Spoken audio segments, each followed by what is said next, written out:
Hi there, everybody. I wanted to share a minute with you around emotional, energetic, sexual hygiene.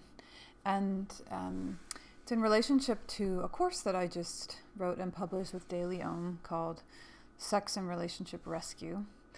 And what inspired me to create the course, and some of the things I want to share with you, is just the reality that many of us engage in sexual relationships, or we yearn for them, or we're recovering from them, without having either the tools or the awareness of just basically addressing energetic, emotional, sexual hygiene. Meaning that when you are in a relationship with someone where a sexual intimacy is a part of it, there is a deep bonding that happens. And, obviously that's on a spectrum, depending on the intimacy that you're able to touch with this other person. However, it's generally, whether you're unconscious or not, it's generally present, even in most short, brief encounters. It's certainly present in longer-term encounters or longer-term relationships.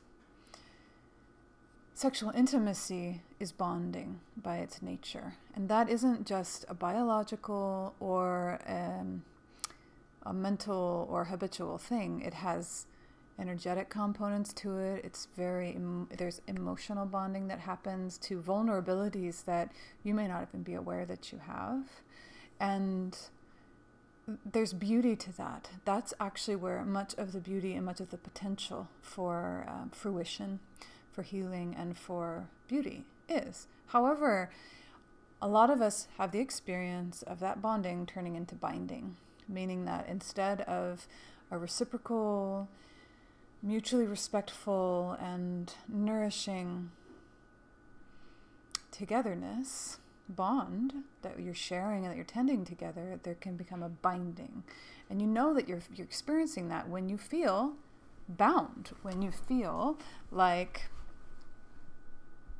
trapped, confused, when you have that sense that you're compromising aspects of yourself, compromising values in order to meet the needs of other values or other desires, when you are tolerating things that are actually intolerable to you, when you are perpetuating a relationship that isn't serving you, and when you're losing fire. When you start with a strong, intimate connection that just starts to, fade away over time, getting chipped away by experiences or by unacknowledged exchanges, unacknowledged emotional currents. All of these things, to me, can be addressed simply by basic hygiene. In terms of taking the time, whether it's just because you've just finished a relationship and you need to recover, whether you're starting one and you want to start from a place that's clear and aligned and stay there. If you're in a place where you're yearning deeply for intimacy, and you want to bring it in the right way, you want to bring it in at all. So the course is about that. It's a 21-day course, and it's on De Leon. You can find it there. They offer, a varying scale, so it stays equitable and accessible. I put a lot of love and attention and intention into it in terms of offering something simple that can meet you wherever you are in terms of your sexual relating, so that it goes to the next level. In the course, we go through addressing many of the different, addressing coming home to yourself, then addressing any of the impacts of past or present sexual experiences, and then going into a process of very conscious, powerful choice around where you will go now, what you will choose, what you will welcome. So it's a very full spectrum. It's a very complete journey. And I'll tell you later how to check it out if you want to. But I did want to share, regardless, just some of the key points specifically around basic, easy sensibilities to consider if you find yourself entangled or suffering, feeling the impact of either a loss or even a betrayal, or the impact of loneliness, whatever you might be feeling, that there is this, the possibility of really catalyzing the force of your own agency in it, so that despite all the pieces of it that may be out of your control, including destiny and sometimes the choices of your partner or the perceptions of the culture, you may find the sovereign place inside of all of it, where your choice lies and where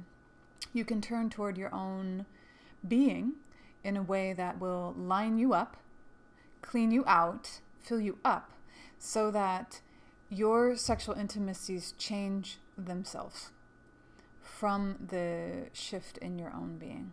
So let's look at just a few things. How to untangle and realign if you find yourself sexually bound instead of bonded. So first is to come home, and it's very simple. The way that I come home, or guide coming home, is based on softening back and sinking down. So this is in ways regardless of whether an intimacy or an experience is sexual in nature or not, but it's important for when you are kind of in that entwined state to soften back, sink down, let everything that's kind of lifting up out of you, yearning forward, reaching forward, leaning out, letting it all come back, gathering it to yourself, and literally changing your posture in relationship to it, so that you are actually sitting in your own power. You're sitting in your own body and being. And in that, we'll have more access to resources that just exist in you. You also have more access to your own listening.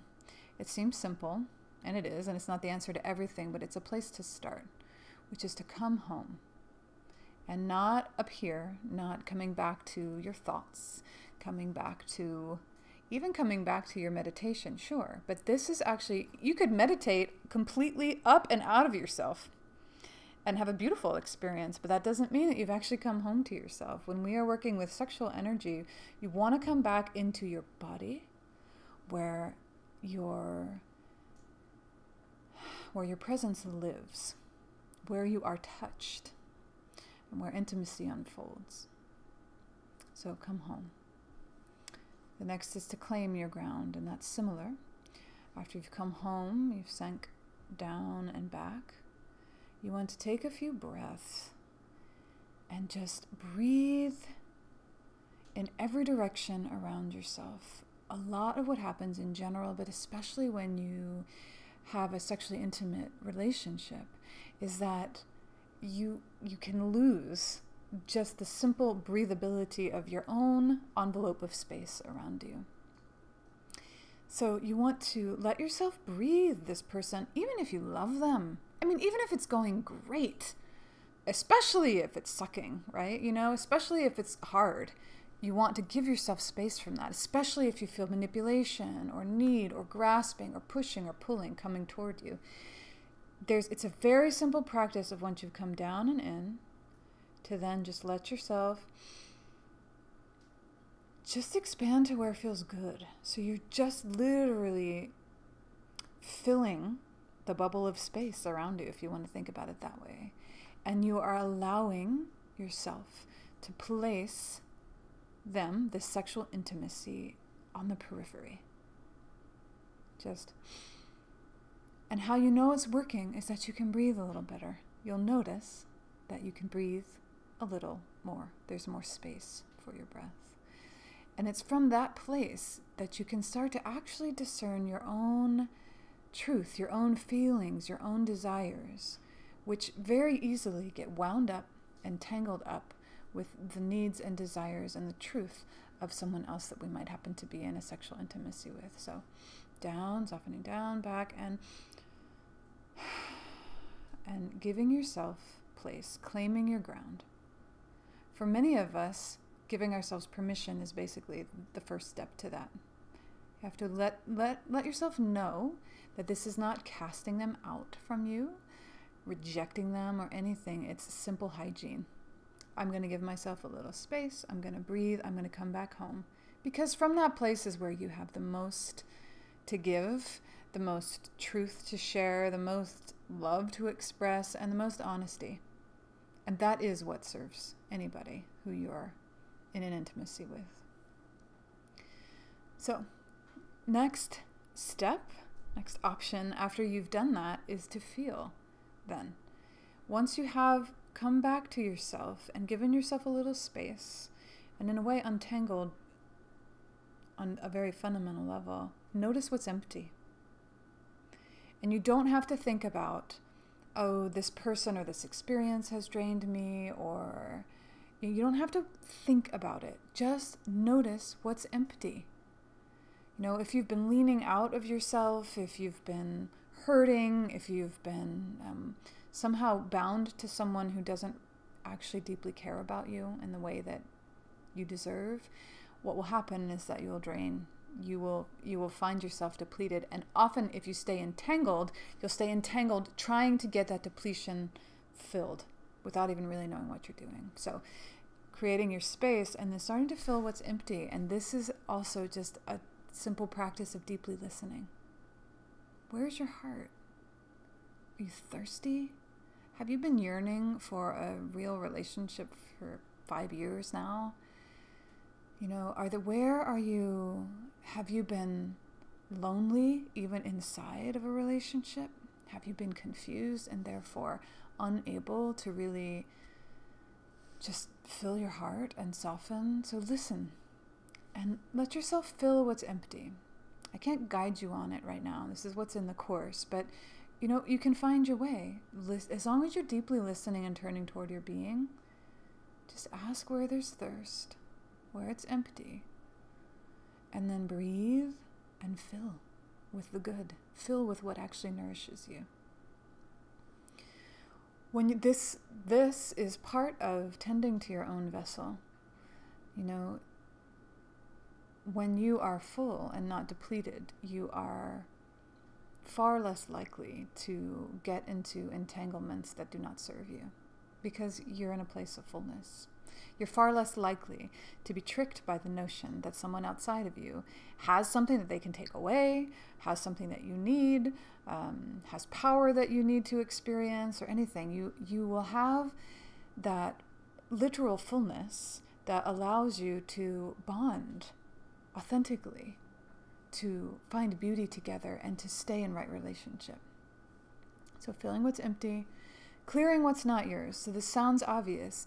What I want to say about that is that the way that I recommend clearing what's not yours is it has to do with letting yourself be served. So when you're clearing, so if you want to, and this is regardless of whether or not you're in a sexual relationship that you love, you know, still clear. Give yourself, do the hygiene piece. It's only for the good. And let yourself feel yourself, just yourself. Or if you're in an intimacy that feels challenging, manipulative, draining, definitely to clear out what's not yours. If you feel deeply confused, usually that's because there are thoughts, needs, perceptions that aren't yours that are in here, that are kind of messing up the works and preventing you from being able to just very simply feel what's right for you. Even if you're someone who's yearning for a love and yearning for sexual connection, to clear out that yearning, to clear out all the imagined people, all the imagined epic possible partners, just to clear that out and come home, it will give you peace. It will give you resource, and it's deep inner resource that will bring you both a healthier relationship or even greater love, or that can open you to the love that will come. So when I say clear what's not yours, you want to just, go in, let yourself just be shown where all over your being, where it is that things are lodged in you. And we are not trying to come at it from here where we actually understand what's going on, or we describe it, or we analyze it, because that only goes so far. You want to go into your felt body. Like, wow, I feel like I'm in a web right now and none of it's mine. Or I feel like there are daggers all over. Or I feel like, I feel the beauty of this person and his love and his presence, and it feels like this in my being. And so notice what's not yours. Let it take shape, take form in your awareness. Then open up to the gravity of the earth and let her pull it out of you. Just let her serve you. So you are not trying to cut cords. You are not trying to do anything. You're not trying to clear yourself. You're not trying to understand. You're looking for an effortless clearing, and you can allow gravity to serve you in that way. What's not of you is heavy. It's not what's for you. So let her just pull out what is heavy to you. Let gravity serve you. And this for me is done in my awareness with, allowing my imagination and my sensory experience to fully lend itself to what I'm seeing, how I'm working with my own subtle being. Because a lot of where the entanglements lie in sexuality are in the subtle.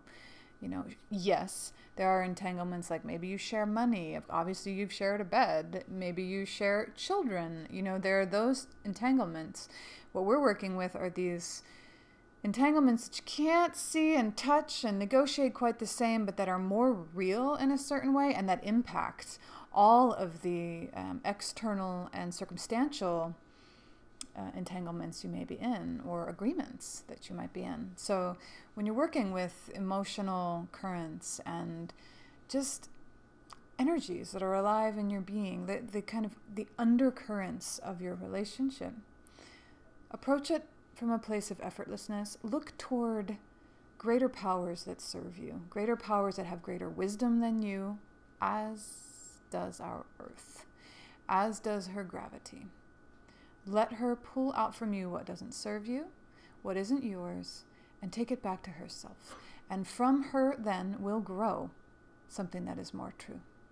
You don't have to even think about it like, it may be easier for you to not think about it as if you're clearing the bad, or even, you're offering up what you have gathered or accumulated for better or worse, and you're offering it as compost and as seed to the earth, and we'll see what comes up out of that. So, clearing what's not yours. These are neutral but named separations, meaning you're letting yourself name what isn't yours so that you have some clarity, and to your best of your ability staying neutral. The question isn't what's good, what's bad, what's evil, what's he doing, what's she doing, what I'm doing. It's more just like very neutral, just looking at it. What's yours, what's not, and letting it drop out from you so that you have clarity. Just the clarity of your own being. Sealing up leaks. That's the last little bit that I'll try to share. And I'm wanting to at least give you something from the course. Obviously, the course is much more in-depth. It's longer. It has practices and things. But I know that if you can't take the course or don't want to, these are sensibilities and directions that you can take that may really serve you. So sealing up leaks, think of yourself as a vessel. Just look both subtly, energetically, emotionally. Where are you leaking? Where are you just giving it away? And seal it up. It is not helping. You being a leaky vessel is not an indication of giving. It's not an indication of connection. If you want to cultivate a true sexual intimacy that has a health and wholeness in it, and that is bonding and not binding, mutual reciprocity is what you are looking for, in whatever way that will show up for you, that's right for you. But if you're leaking, if you're just giving and it's kind of leaving you, and there is not a reciprocity, seal that up. There is no good in that. not for you and not for the person that you're just leaking into, even though it might seem so. We usually do those kinds of things in order to keep someone close to us, in order to prevent something that we don't want to happen, like they're going to leave or they're going to cheat or they're going to, who knows what. We want, it's generally from a place like that we leak. Giving, upwelling, feeling saturated to the point of, overflowing. Even, giving from the heart in a way that is inspired and that comes from love is very different than simply either giving away your energy, giving away your power, your presence, your thoughts, your feelings, your time, right? These are all, it's not all invisible stuff. This is like looking at the way that you are with where have you gotten to in terms of in your sexual intimacies, where have you arrived in terms of self-abandonment? Where are you? Be honest. Look deeply. Are you still with yourself? Sexual relationships are compelling. They are powerful. Sexuality is powerful. They can be very confusing, and the practice of returning to yourself, the reason why it's so deeply important for this kind of hygiene is that it's actually not always, there are like two different art forms, right? There's the art form of sovereignty, when you're completely one unto yourself.